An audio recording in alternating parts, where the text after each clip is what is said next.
আসসালামু আলাইকুম প্রিয় শিক্ষার্থী বন্ধুরা, আশা করি সবাই ভালো আছো। সবাইকে স্বাগতম আমার ইউটিউব চ্যানেল বিজ্ঞানের কথা 2.0-তে। ভিডিওটি না টেনে সম্পূর্ণভাবে দেখার অনুরোধ রইল। গত ভিডিওগুলোতে আমি রসায়নের 11 অধ্যায় হাইড্রোকার্বন নিয়ে আলোচনা করেছি। তো আজকে আমার আলোচনার বিষয় জীববিজ্ঞানের উপরে। নবম ও দশম শ্রেণীর শিক্ষার্থীদের একটি বিভ্রান্তিকর প্রশ্ন হচ্ছে, নাইট্রোজেন ঘটিত বজ্র পদার্থ কোথায় উৎপন্ন হয়? তো এই ক্ষেত্রে এই প্রশ্নটি বেশিরভাগ ক্ষেত্রে এমসিকিউ বা নৈর্ব্যক্তিক প্রশ্নেই আসে। তো নৈর্ব্যক্তিক প্রশ্নে যদি কখনো থাকে যে নাইট্রোজেন ঘটিত বজ্র পদার্থ কোথায় উৎপন্ন হয়, তো এই ক্ষেত্রে অপশন কয়েই বেশিরভাগ ক্ষেত্রে বৃক্ক থাকে। তো অধিকাংশ স্টুডেন্ট বা শিক্ষার্থীরা এই উত্তরটি ভুল করে থাকে। আজকে আমি সেই বিভ্রান্তিকর প্রশ্নের উত্তর সঠিকভাবে দেওয়ার চেষ্টা করব। তো তার আগে একটি কথা বলে রাখি, তোমরা যারা আমার এই চ্যানেলে নতুন তারা অবশ্যই আমার এই চ্যানেলকে সাবস্ক্রাইব করে লাইক এবং শেয়ারের মাধ্যমে বন্ধুদের মাঝে ছড়িয়ে দিবে।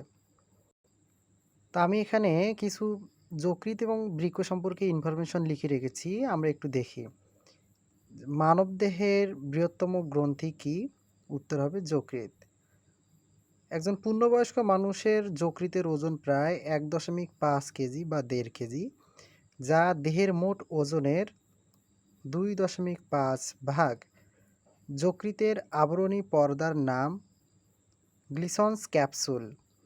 মানবদেহের প্রধান সঞ্চয় কেন্দ্র যকৃৎ।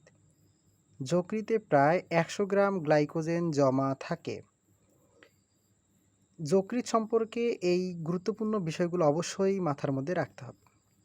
এখন দেখব আমরা, যকৃৎ জৈব যৌগ থেকে অ্যামিনো অ্যাসিড অপসারণ করে ক্ষয়প্রাপ্ত টিস্যু কোষ বা প্রোটিন থেকে অ্যামোনিয়া, ইউরিয়া, ক্রিয়েটিনিন ইত্যাদি সৃষ্টি করে। এবং তোমরা যারা নতুন বা এই বিষয়গুলো সম্পর্কে অবগত নও তারা অবশ্যই জেনে রাখবা যে অ্যামোনিয়া, ইউরিয়া, ক্রিয়েটিনিন এগুলো সবগুলোই হচ্ছে নাইট্রোজেন ঘটিত দূষিত পদার্থ, যা মানবদেহের জন্য অত্যন্ত ক্ষতিকর। এখন আমরা দেখব বৃক্ক। তো মানবদেহের প্রধান রেচন অঙ্গ বৃক্ক বা কিডনি। পুরুষ দেহে প্রতিটি বৃক্কের ওজন প্রায় 125 গ্রাম থেকে 170 গ্রাম। স্ত্রী দেহে প্রতিটি বৃক্কের ওজন প্রায় 115 গ্রাম থেকে 155 গ্রাম। প্রতিটি বৃক্কে নেফ্রন থাকে 10 থেকে 12 লক্ষ। সুতরাং মানবদেহে নেফ্রন থাকে 20 থেকে 24 লক্ষ।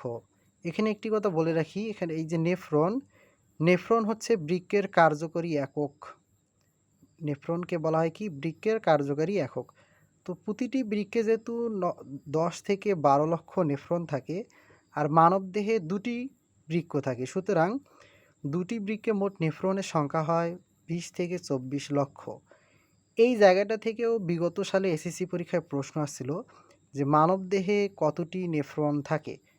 তো আমরা অনেকেই সহজ সরলভাবে উত্তর দাগিয়েছি 10 থেকে 12 লক্ষ, কিন্তু এটি খেয়াল করো প্রতিটি বৃক্কে নেফ্রন থাকে 10 থেকে 12 লক্ষ। তো এটা সঠিক উত্তর নয়, কারণ প্রশ্নে বলা থাকে যে প্রতিটি মানবদেহে কতটি নেফ্রন থাকে। তো মানবদেহ বলতে কি একটি বৃক্ককে বোঝায় নাকি দুটি বৃক্ককে বোঝায়? তা আমরা সহজেই বুঝতে পারতেছি মানবদেহ বলতে দুটি বৃক্ককে বোঝায়। আর দুটি বৃক্ক বলতে অবশ্যই নেফ্রন থাকবে সেখানে 20 থেকে 24 লক্ষ। প্রতিটি নেফ্রনের দৈর্ঘ্য প্রায় 3 সেন্টিমিটার। তো এখানে দেখো, মূত্রে urea, uric acid, ammonia, creatinine ইত্যাদি নাইট্রোজেন ঘটিত বজ্র পদার্থ থাকে।